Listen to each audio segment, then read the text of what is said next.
When you got a phone call saying there's this project involving human blood, what was your first reaction to that? In the beginning, I was scared about the word blood.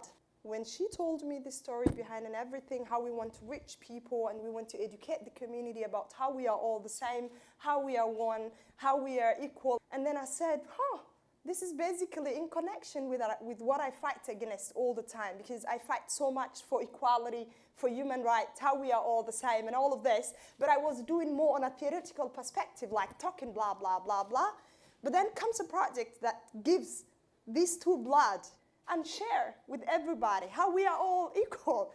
In around 2015, I was seeing all these images of refugees and there was this whole crisis, and I became kind of obsessed with it. But then I immediately also thought it has to be an artwork that helps people. It has to be something that actually creates awareness, but also any money that it raises goes to help the subjects of the piece. To me, art has to be about more than just making decorative objects. It has to be a philosophical inquiry into the world. It has to be something that can change the world. My biggest fear is that people don't care enough. And I think this project will allow all of us to enter the discussion in a new way. When you walk down 42nd Street and Fifth Avenue and see a ton of blood in 2 cubes, it will be a show-stopping conversation. You know, making the object is only 50% of it.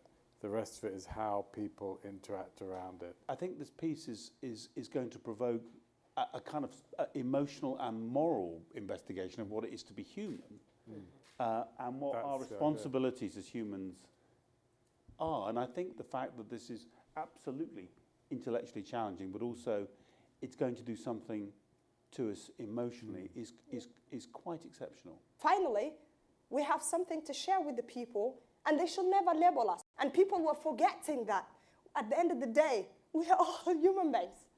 That was the message missing. And that's what I felt. These two bloods, one with migration background, one without migration, but at the end of the day, they are all the same. It's a project which, on first blush, I admit, makes you gulp. But almost as quickly, I think it makes you think. Because the refugee issue is one that requires more people to think in much more profound ways about their humanity and about the humanity of the people who are on the receiving end of life's ill luck. What we are hearing in the dialogue is very much what our differences are, right? The conversation starts with the differences. It starts with what divides us. But what the project sparks is a conversation about what is the same about us. And I think that centering of that humanity, of the dignity of people, is so fundamental to advancing the bigger conversation. Thank you.